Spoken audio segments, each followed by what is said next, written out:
Le spiritisme dans l'art. La musique. La musique est la voix des cieux profonds. Tout dans l'espace se traduit en vibrations harmoniques et certaines classes d'esprits ne communiquent entre eux qu'au moyen des ondes sonores. La symphonie et la mélodie ne sont sur la terre que les échos affaiblis et déformés des concerts célestes. Nos instruments les plus parfaits ont toujours quelque chose de mécanique et de dur, tandis que les procédés d'émission de l'espace produisent des sons d'une délicatesse infinie. C'est pourquoi, à tous les degrés de l'échelle des mondes et de la hiérarchie des esprits, la musique tient une place considérable dans les manifestations du culte que les âmes rendent à Dieu. Dans les sphères supérieures, elle devient une des formes habituelles de la vie de l'être, qui se sent plongée dans des flots d'harmonie d'une intensité et d'une suavité inexprimables. Lors des grandes fêtes de l'espace, nous disent nos guides spirituels, lorsque les âmes s'unissent par millions pour rendre hommage au Créateur, dans le rayonnement de leur foi et de leur amour, il s'échappe d'elles des effluves, des radiations lumineuses, qui se colorent de teintes fondues et se changent en vibrations mélodieuses. Les couleurs se transforment en sons, de cette communion des fluides, des pensées et des sentiments, se dégage une symphonie sublime, à laquelle répondent les accords lointains venus des sphères, des astres innombrables qui peuplent l'immensité. Alors d'en haut, descendent d'autres accents plus puissants encore et un hymne universel fait frémir cieux et terre. À ces accents perçus, l'esprit se dilate et s'épanouit, il se sent vivre dans la communion divine et entre dans un ravissement qui touche à l'extase. Sur la terre, la symphonie est la forme la plus ailée de la musique. Lorsque celle-ci est enchaînée à des paroles, elle ressemble à la victoire aptère, qui rampait sans pouvoir prendre son essor et planer de haut. La musique liée à des mots perd un peu de son prestige et de son ampleur. Pourtant la mélodie nous berce, nous charme, nous enchante, elle grave dans notre mémoire des motifs que nous aimons à répéter et qui nous consolent des tristesses de chaque jour. Mais cette musique paraît bien pauvre si on la compare aux harmonies de l'espace. Pour comprendre et goûter celle-ci, il faut posséder des sens psychiques assez développés. Nous avons vu plus d'une fois, dans les séances, de grosses larmes rouler sur les joues de certains médiums, qui percevaient les échos de la symphonie éternelle. Le médium G. Aubert, quoique ignorant la musique, dans un complet état d'automatisme, joue sur le piano des sonates, des airs inédits et variés, dans lesquels on reconnaît la facture de Beethoven, Bach, Chopin, Berlioz, etc. La plupart des compositeurs célèbres attestent même qu'ils entendent dans leurs heures de recueillement, des voix, des sons, qui ne proviennent pas de la terre. Pendant les séances célèbres données par Jesse Sheffard, médium écossais, dans toutes les grandes capitales et devant plusieurs cours souveraines, de même que dans celle du docteur San Angelo, à Rome, on entendait des chœurs célestes et les accords de nombreux instruments invisibles. Des solis permettaient de reconnaître les voix des chanteurs ou cantatrices défunts. Madame de Koning-Nerstrass raconte une de ces séances, dans les termes suivants de J. Sheffard a logé chez moi, à La Haye, environ 6 semaines. Un soir, quelques amis et moi étions réunis. Le médium s'étant levé en demi-transe, se mit au piano. Des rappings, coups frappés, retentirent de tous côtés, des lumières voltigeaient dans la chambre comme des papillons. Soudain des voix d'hommes et de femmes emplirent l'air. C'était un chœur qui chantait une sorte de cantique, le Hosanna et gloire à Dieu furent entendus de nous tous. Tantôt c'était un chœur, tantôt des voix de femmes, le soprano dominait tout le chant. Assise près du médium, j'ai constaté qu'il n'avait pas ouvert la bouche.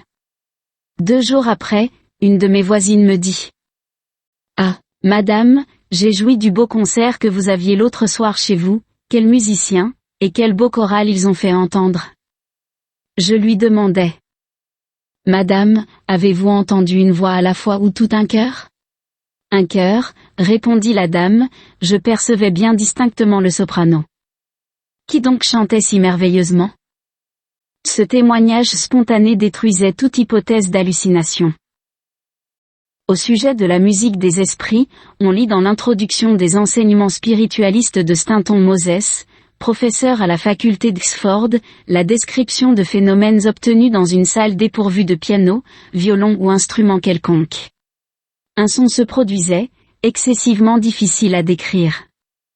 Il ressemblait au doux son d'une clarinette, augmentant d'intensité et diminuant de nouveau en redescendant à la première émission étouffée, parfois aussi s'éteignant dans une longue plainte mélancolique. N'ayant jamais entendu rien qui approche de ce son vraiment extraordinaire, je ne peux en offrir qu'une description très insuffisante. Il est à remarquer que nous avons obtenu seulement des notes isolées et au mieux des mesures détachées.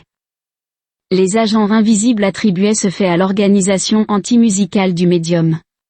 D'autre part, on lit dans le Light du 30 avril, les récits suivants, qui montrent une autre modalité de ces manifestations, obtenues au chevet des mourants et perçues par d'autres assistants. Bien des livres ont été écrits sur les visions des mourants et les événements supernormaux observés au moment de la mort. Parmi les cas les plus intéressants, on peut citer celui du petit captif du temple, Louis XVII. Beauchesne raconte que peu d'instants avant la mort du jeune prince, on lui demanda s'il souffrait beaucoup. Il répondit, « Oui, je souffre, mais pas trop, la musique est si belle. » On lui posa des questions concernant cette musique que personne n'entendait, mais il persista à dire « C'est beau, je l'entends », et s'étonna que personne ne l'entendit. Il y a aussi le cas de Jacob Boehme, dont le départ de la terre fut accompagné de la plus douce harmonie qu'il fut seul à entendre et à proclamer sublime. Pour Goethe, au contraire, les sons qu'il percevait à son lit de mort, lorsqu'il s'écriait « de la lumière, encore plus de lumière », furent entendus par ceux qui se trouvaient près de lui. Il nous arrive de tous les côtés de l'Angleterre des récits de ces harmonies d'en haut, entendus par des mourants et souvent par ceux qui les assistaient. Madame Lining nous écrit, lorsque Lily Sewell mourut, des sons harmonieux furent entendus, semblant provenir d'un coin de la chambre et ceci pendant les 2 jours précédant la mort. L'enfant n'entendit rien, mais, ses parents, sa sœur et la servante les perçurent et le 3e jour, lorsque l'enfant mourut, le son s'adoucit, devint semblable à celui d'une harpe éolienne, sortit de la chambre, passa par la maison et s'en éloigna graduellement. Un professeur d'Eton, en 1881, étant auprès de sa mère, entendit, quelques minutes après la mort de celle-ci, la douce musique de 3 voix enfantines, chantant un hymne d'une façon si pénétrante que pas un être humain n'eût pu le faire. 2 personnes présentes et le docteur qui se trouvait là, entendirent également et ouvrirent une fenêtre pour découvrir d'où venaient ces sons merveilleux. Le docteur Keneally raconte ainsi la mort de son jeune frère. Sa chambre s'ouvrait sur un large et beau paysage, encadré de vertes collines. Près de son lit, plusieurs personnes de la famille étaient assises, ainsi que le médecin. Il était près de midi, un soleil brillant éclairait la pièce, l'air était pur et transparent, soudain nous entendîmes une mélodie divine s'élever tout près de nous, c'était une voix mélancolique et céleste de femme, dont les accents ne peuvent se décrire. Cela dura plusieurs minutes, puis cela se fondit comme les rides des vagues sur les sables, tantôt résonnant encore, tantôt murmurant à peine, puis ce fut le silence. Quand le chant commença, l'enfant entra en agonie et au dernier murmure, son âme s'envola. Enfin, nous notons ce qu'a décrit par H. Rusk de Guildford. Il y a quelques années, ma sœur et moi avons eu une expérience qui nous a été un grand soutien dans la vie. Notre mère était dangereusement malade, le médecin et la nurse savaient que ses souffrances touchaient à leur fin. Une nuit que ma sœur la veillait avec la nurse, elle entendit soudain le plus beau, le plus majestueux des chœurs, chanté par des voix comme elle n'en avait jamais entendu d'aussi célestes. Se tournant vers la nurse, elle lui demanda, « Entendez-vous » ? « Je n'entends rien », fut la réponse. Je m'étais couché dans une pièce voisine, épuisé par de longues veilles et de cruels soucis, les sons célestes m'éveillèrent d'un sommeil profond, je bondis de mon lit et courus à la chambre de ma mère, demandant, d'où vient cette musique merveilleuse ? Soudain, les sons cessèrent et nous approchant du lit, nous vîmes que la douce âme était partie avec la divine harmonie. On le voit par l'effet qui précède et comme l'établissent les leçons de l'esthète, la puissance des vibrations sonores se révèle sous 1000 formes. À mesure que l'homme pénètre plus avant dans la connaissance de l'univers et de sa structure intime, la loi qui le régit et qui est celle de l'harmonie musicale lui apparaît dans son principe, ainsi que dans ses merveilleux effets. C'est par elle que s'édifie et se perpétue toute l'architecture des mondes, toutes les formes de la vie universelle. On peut s'en rendre compte par une simple expérience. N'est-il pas curieux, par exemple, de suivre sur la plaque de verre ou de métal saupoudré de sable et mise en contact avec un instrument à cordes, les formes géométriques, les dessins délicats et compliqués qui résultent de chaque note et de chaque accord? Dans l'étude de l'art, il ne faut pas se laisser rebuter par une aridité apparente et toute de surface. L'examen attentif, l'analyse soutenue de tout sujet esthétique nous révèle des attraits insoupçonnés et contribue à nous initier à la loi générale du beau. On peut comparer cet exercice mental à l'ascension d'une montagne d'aspect âpre et escarpé, mais dont chaque repli de terrain recèle des merveilles cachées et qui, de sa cime altière, nous fait découvrir l'ensemble harmonique des choses qui se déroulent sous nos regards.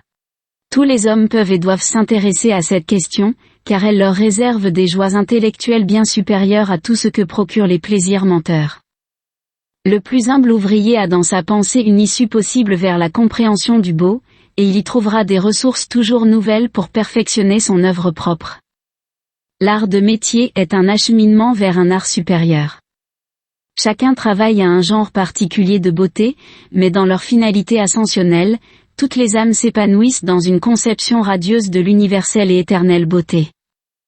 La dissociation de la matière, le jeu des forces intra-atomiques donne naissance à une science nouvelle, qui, en se développant, ouvre à l'esprit humain des perspectives plus larges sur l'œuvre du cosmos. On reconnaîtra bientôt le lien mystérieux qui unit la pensée, la volonté, à la vibration et fait de celle-ci l'agent de celle-là, afin de construire les formes innombrables qui peuplent l'immensité. En résumé, le son, le rythme, l'harmonie, sont des forces créatrices. Si nous pouvions calculer la puissance des vibrations sonores, mesurer leur action sur la matière fluide, leur façon de grouper les tourbillons d'atomes, nous toucherions à l'un des secrets de l'énergie spirituelle.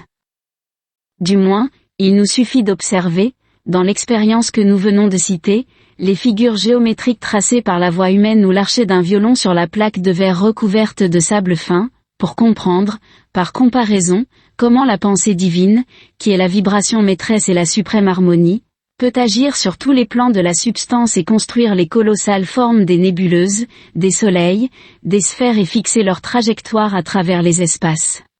Le spectacle de la vie universelle nous montre partout l'effort de l'intelligence, pour conquérir et réaliser le beau. Du fond de l'abîme de vie, l'être aspire et monte vers l'infini des conceptions esthétiques, vers la science divine, vers les sommets éternels où règne la beauté parfaite. La splendeur de l'univers révèle l'intelligence divine comme la beauté des œuvres d'art terrestre révèle l'intelligence humaine.